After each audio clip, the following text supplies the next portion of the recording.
Bom, cada vez mais fica evidente que os Estados Unidos e a China são os protagonistas dessa guerra comercial. Sobre o assunto, nossa entrevistada agora, a professora de Relações Internacionais da ESPM, Natália Fingerman. Tudo bem, professora? Mais uma vez, obrigado pela atenção, pela gentileza. Boa noite. Boa noite, Thiago. Tudo bem? Prazer mais uma vez. Prazer estar aqui. Te receber. Professora, o nosso correspondente falava agora há pouco, né, que a própria China acusa os Estados Unidos de bullying e quer uma reunião na ONU para discutir essa questão. Enquanto isso, tem a manifestação da OMC dizendo que isso desequilibra totalmente o mercado mundial. De que forma a ONU, essas entidades, esses organismos internacionais, podem ajudar a amenizar essa situação, se é que podem? Infelizmente, Thiago, as Nações Unidas, né, ela tem passado por um processo de esvaziamento.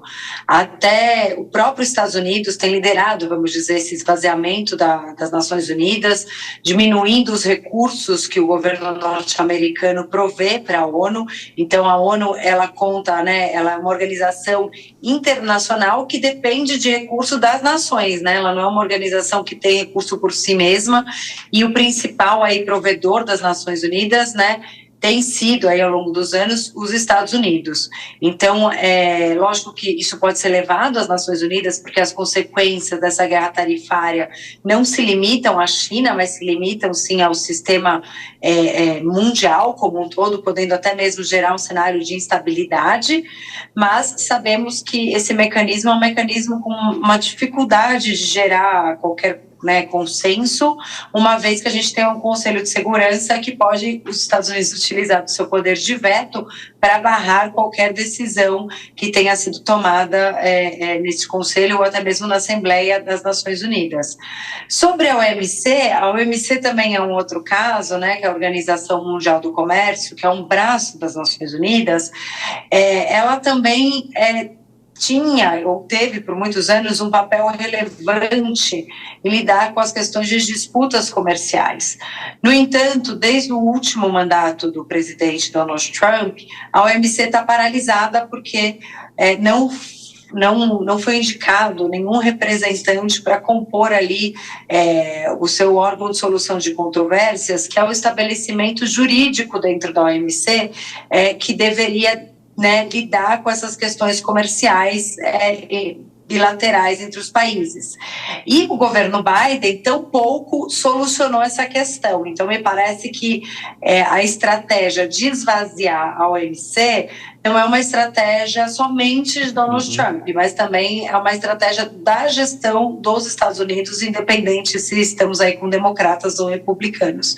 Então, assim, acho que é importante a China tentar, utilizar desses mecanismos, mas a resposta que vamos ter não vai ser a resposta que poderíamos ter alguns anos atrás. Professora Natália, vou trazer já os nossos comentaristas, próximas perguntas. Temos aqui a Dora Kramer e o Cristiano Vilela também. Dora, boa noite para você, bem-vinda, sua pergunta. Boa noite, Thiago, boa noite, Vilela, boa noite, professora, boa noite a todos.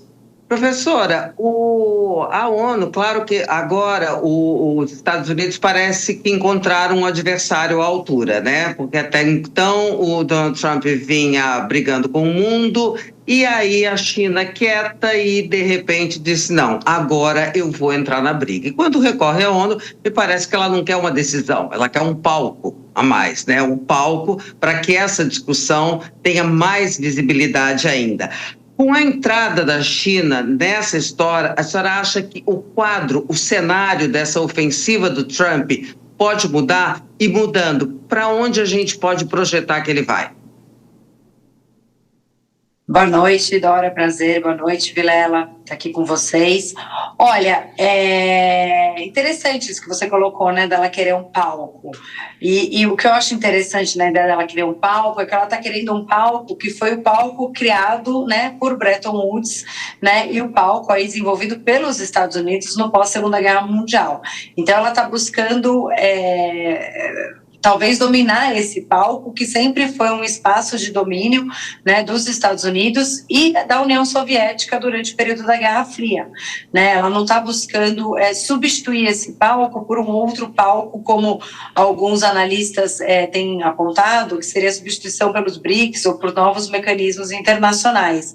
Então, fiquei aqui pensando sobre essa sua questão, e que talvez mostre que a ONU, né, passe a ser um novo palco para a China, mas não mais para os Estados Unidos.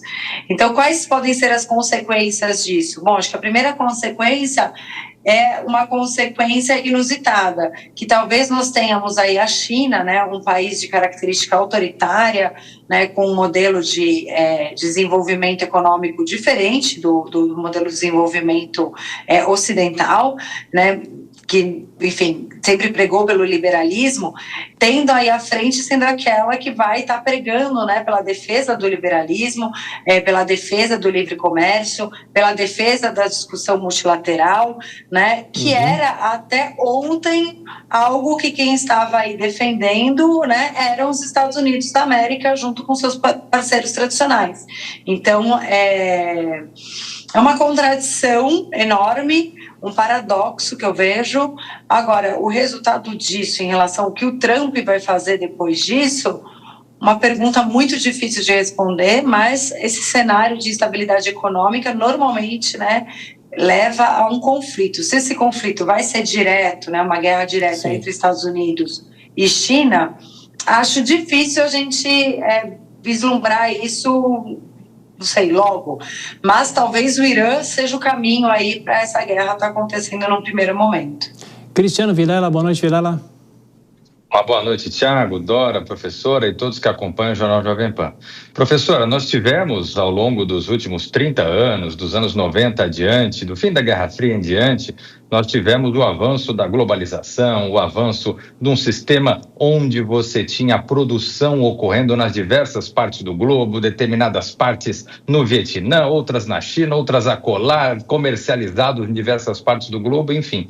Dá para a gente analisar, evidentemente que o momento ainda é de incertezas, mas dá para a gente dizer que talvez essa era de grande globalização e de grande relação entre diversos países do mundo, entre produção extremamente dividida entre diversos países do mundo, pode estar chegando a fins, especialmente após episódios mais recentes das guerras envolvendo, no caso, a guerra de Rússia e Ucrânia, no caso do Brexit da Inglaterra e da União Europeia, e mais especialmente agora desse tarifaço americano e desse conflito que emerge em relação à China? Olha, a globalização em si, ela não acaba por causa desse tarifaço, né? As cadeias de produção, elas continuam divididas, né? E qualquer processo de internalização, vamos dizer, da produção nos Estados Unidos, como o Donald Trump coloca, é um processo que, se ocorrer, vai ocorrer no longo prazo, né? E não cabe ao presidente essa decisão, cabe às empresas, e muitas empresas entendem que produzir nos Estados Unidos é um custo muito alto, né? Então elas preferem, vamos dizer assim, realocar parte da sua produção, talvez para fora da China, para outros países, mas não para os Estados Unidos, porque o custo de produção dos Estados Unidos é alto e continua sendo alto, né? O PIB per capita norte-americano é muito maior do que aquele na China, do que aquele no Vietnã, né? E a gente sabe que tem muitos componentes aí feitos em diversas partes do mundo, e esse é um processo, do meu ponto de vista, inexorável. Tentar voltar a um momento no qual, né, vamos dizer assim, a cadeia de suprimentos, né, de produção ficava aí concentrada completamente num país, é um mito. Infelizmente, a gente não vai ver isso acontecendo independente dessa guerra tarifária. O que a gente pode ver é uma recessão global, talvez, né, um deslocamento de uma fábrica de um lugar para o outro, mas se mantendo talvez, né, em uma região do sul global, provavelmente mais próximo na América Latina. Então, a gente vai ter uma reorganização, mas essa reorganização não significa o fim da globalização. Professora Natália Fingermann, de Relações Internacionais da ESPM, muito obrigado pela gentileza de nos atender mais uma vez, professora, e até a próxima. Obrigada, Tiago, obrigada. Até a próxima.